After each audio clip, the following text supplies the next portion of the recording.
अस्सलाम वालेकुम। ये सिकंदरिया शहर है। अच्छा, इस शहर में ना सिकंदरिया में इन्होंने ये एक इसके साथ ना उन्होंने एक पार्क भी बना दी है। इधर एक पैलेस भी बन रहा है।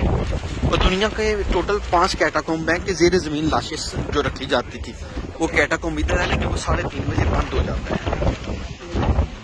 ठीक है, 3 घंटे का पाकिस्तान का फर्क है। ये सारा कैटाकॉम्ब है। आज देखिए आसमान भी बिल्कुल साफ है। ये मिस्र है, सिकंदरिया। चलती हैं जी, मैं अपनी जुल्फे संभालता रहता हूँ, बहुत तेज हवाएं चलती हैं।